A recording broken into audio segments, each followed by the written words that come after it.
अंधी सास की चालाक बहू। लो कर लो बात, शिव मंदिर का शंख भी बज गया। इसका मतलब सुबह के 7 बज गए हैं, लेकिन अभी तक नाश्ता नहीं आया। अरे बहू, ओ पूनम बहू, अरे इस अंधी बुढ़िया को इस जन्म में नाश्ता नसीब होगा कि नहीं? कल रात को भी फुलके जला दिए थे, कुछ मजा नहीं आया था खाने में। ये है सीतापुर में रहने वाली मंजरी, एक अंधी सास। मन की साफ है, बस थोड़ी सी जुबान से तेज है। मंदिर के शंखनाद से ही इन्हें पता चल जाता है कि वक्त क्या हो रहा है। और ये रही इनकी चालाक बहू पूनम। अच्छा हुआ जो मैंने ऑनलाइन ऑर्डर कर दिया सब कुछ, वरना ये बूढ़ी लाठी मेरी छाती पर मूंग दलने लग जाती। अरे बहू, तो घर में है भैया, चल बसी। हाय राम, ऐसा न कहो सासू माँ, दिन में एक बार तो भी माँ सरस्वती जुबान पर बैठती हैं। अरे नहीं नहीं, तुझे कुछ ना होगा। खुशबू तो बड़ी अच्छी आ रही है। ऐसा कौन से पंच पकवान बनाए हैं आज तूने? आज है स्पेशल जलेबियाँ, फाफड़ा, आलू की पराठे, कम चीनी वाली गर्मा गर्म चाय, दही पकोड़े, ये सब। वो मुझे डॉक्टर ने कहा है ना कि आप दिन में कम से कम 3 से 4 घंटे सोया करो, इसलिए आज मैंने सारा काम निपटा दिया है। अब मैं सो जाऊंगी। वाह, क्या स्वाद है। लेकिन बहू, ये तो ब्रिजवासी की जलेबियां है ना? तू तो कह रही है कि तूने बनाया है। दरअसल वो मैंने ब्रिजवासी काका से रेसिपी पूछ ली थी। अच्छा मम्मी जी, मैं आती हूँ अभी, जरा वो दूध गैस पर तेज आंच पर रखकर आई हूँ ना। पूनम फौरन ही वहां से उठकर रसोई में भाग जाती है। मंजरी को फिर भी पूनम पर थोड़ा शक आता है। पूनम ऐसे ही रोज अपने पति के पैसों को खर्च करके बाहर से खाना मंगवाती और अपनी सास से कहती कि उसने खुद बनाए हैं। और उसकी बेचारी अंधी सास बहू के इस झूठ से बेखबर सारी चीजें मान भी लेती। एक दोपहर में पूनम पूरा मेकअप करके तैयार होकर खड़ी होती है। चलो फटाफट पतली गली पकड़ के निकल लेती हूँ, इससे पहले कि बुढ़िया मुझसे टकराए। बेचारी मेरी अंधी सासू माँ, उसे लगेगा कि मैं सो रही हूँ, जबकि मैं तो अपनी जानू से मिलने जा रही हूँ। पूनम हर दोपहर को अपनी सास को बेवकूफ बनाकर बाहर अपनी बॉयफ्रेंड लखन से मिलने जाती थी, और आज भी कुछ यही प्लान था। ए जी ओ जी लो जी सुनो जी, मैं हूँ मन मौजी, करता हूँ मैं जो वो तुम भी करो जी। 1 2 का 4, 4 2 का 1, माय नेम इज लखन, सजनों का सजन मेरा नाम है लखन। लखन, तुम भी ना बिल्कुल एंटीक पीस हो। यार पूनम, हम कब तक ऐसे छुप छुप कर मिलते रहेंगे? एक तो मेरे पास कोई नौकरी भी नहीं है, वरना यह दिल वाला अपनी दुल्हनिया को खुद ही ले जाता। टेंशन मत लो, जब तक तुम्हारे पास पैसे नहीं आ जाते तब तक हम दोनों के लिए मेरा ससुराल है ना, मैं सब देख लूंगी। लेकिन तुम्हारे पति को शक वक हो गया तो? अरे मेरा पति तो मेरा दीवाना है, आंख बंद करके मुझ पर भरोसा करता है। उसके पास से घी निकालने के लिए उंगली टेढ़ी करने की नौबत तक नहीं आएगी। ओए होए, ओए होए होए, शुक्रिया मेरी जान, love you love you love you. I love you too. इसी तरह दिन बीतते रहते हैं। एक रात देवेश बहुत खुश अपने ऑफिस से घर लौटता है। माँ, पूनम, एक खुश खबर है। ऐसी खुश खबर कि जिसे सुनकर आप दोनों फूले नहीं समा पाओगे। अरे तो जल्दी बताना फिर। हाँ हाँ, इतना सस्पेंस मत बढ़ाओ। मुझे कंपनी में सीईओ का पोस्ट मिल गया है। अरे वाह, जुग जुग जियो मेरे लाल। अब तो एक बड़ा माखन का कनस्तर चढ़ाऊंगी भोग में अपने कान्हा जी को।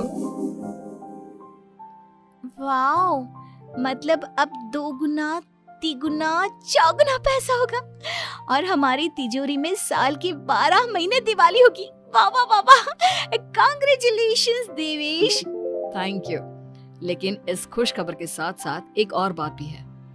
मुझे कल सुबह ही मुंबई के लिए रवाना होना होगा। बिजनेस मीटिंग है, लगभग 1 हफ्ते तक वहीं रहना होगा। क्या?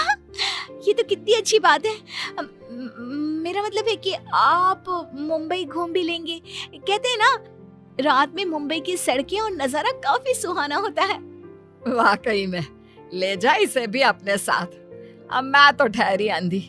डॉक्टर ने कहा है रोशनी कभी भी आ सकती है, लेकिन मुझे तो ना लगता कि इस जन्म में आएगी मेरी आंखों की रोशनी।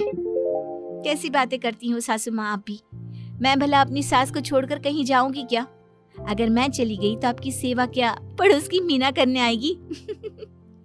देवेश, तुम आराम से घूम कर आओ और मेरे लिए एक अलग से सूटकेस भर के तोहफे लाना। इसे तो बस तोहफे ही दो, चाहे वो तीज हो, त्योहार या कोई और आम मामूली सा दिन। बस तोहफे तोहफे तोहफे। बिल्कुल पागल है ये। अरे, मैं तोहफे मांगू तो आपको क्या दिक्कत है? आप भी मंगवा लो ना। देख देख देवेश बेटा, कैसे कैंची की तरह तेज चल रही है इसकी जुबान। अरे आप दोनों शांत बैठ जाओ, मैं आप दोनों के लिए ढेर सारे तोहफे लाऊंगा बस। देवेश अगली सुबह मुंबई के लिए निकल जाता है। इसी बात से खुश होकर पूनम सोचती है, रास्ते का कांटा तो साफ हो गया है। अभी मैं चुपके से मेरे लखन को घर पर भी बुला सकती हूँ। इस अंधी बुढ़िया को तो कानों कान भनक भी नहीं लगेगी। पूनम अब रात को चुपके से पीछे के दरवाजे के जरिए लखन को घर पर बुला लेती है।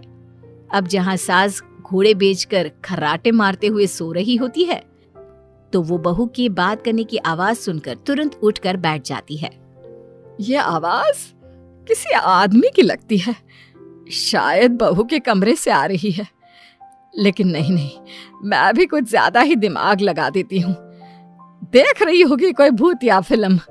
अब तो पति नहीं है घर में, इसलिए रात भर ऐसे ही करेगी ना। लेकिन अगर कल जल्दी नहीं उठी तो फिर मैं इसके कानों के पास जाकर बर्तन बजाऊंगी जोरों जोरों से। ये सिलसिला रोज चलता है और मंजरी को रोज लगता है कि पूनम टीवी पर कोई फिल्म देख रही है।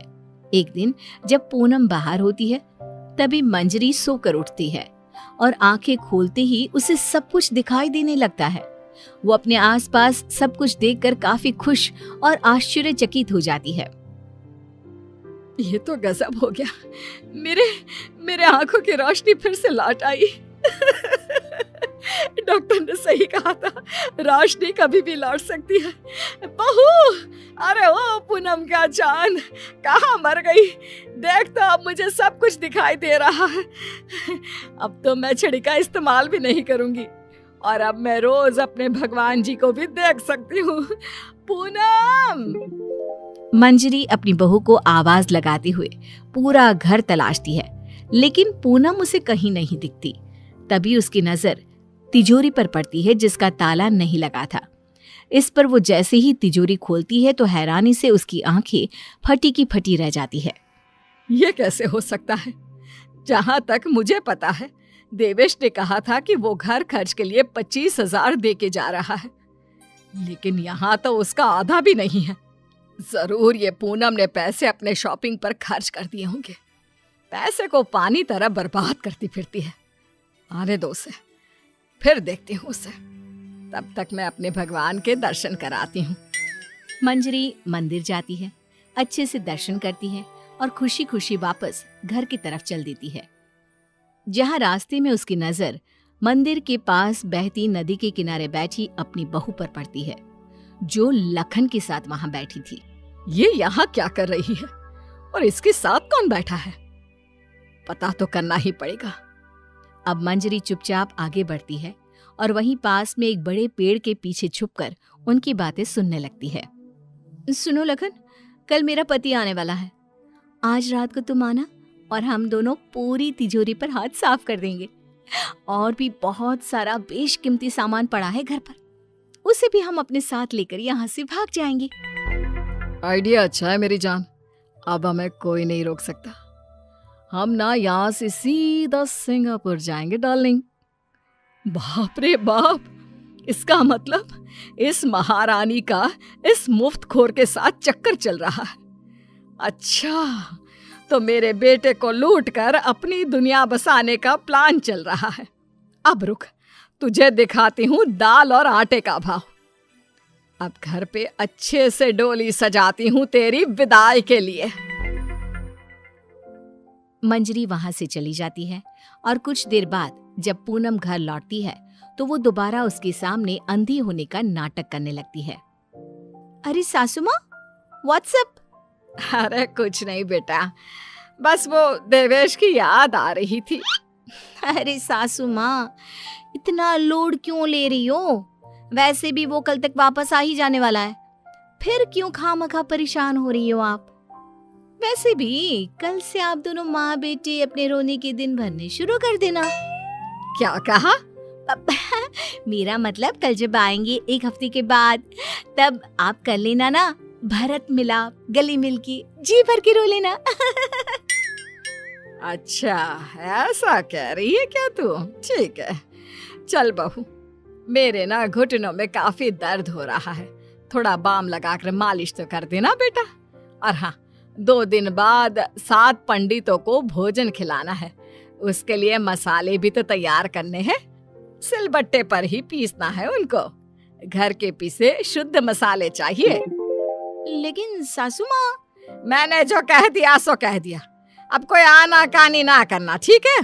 वरना देवेश को फोन करके बता दूंगी। हाँ। मंजरी अपनी बहू पूनम से जानबूझकर सारा काम करवाती है और ना चाहते हुए भी पूनम को वो सारा काम करना ही पड़ता है। आखिरी बार थोड़ी एक्स्ट्रा सेवा करा लेती हूँ इस नासपिटी करमचली से। मुझे इतने सालों तक उल्लू बनाया ना, अब इससे एक दिन में कैसे सूखी मिर्ची बनाती हूँ देखना। सारा दिन काम करके पूनम अपने कमरे में जाती है और रात को लखन पीछे के दरवाजे से घर में घुस आता है। किधर है सारा माल? जल्दी करो, अपने पास बिल्कुल भी टाइम नहीं है। पूनम और लखन मिलकर सामान चुरा ही रहे होते हैं कि तभी वहां पर देवेश और मंजरी आ जाते हैं और उन्हें वहां देखकर पूनम और लखन के पैरों तले जमीन खिसक जाती है। देवेश, तुम? सासू माँ, आप देख सकती हो? कैसे? तुझे क्या लगा तू हमें इस तरह चूना लगाकर आसानी से बचकर निकल जाएगी?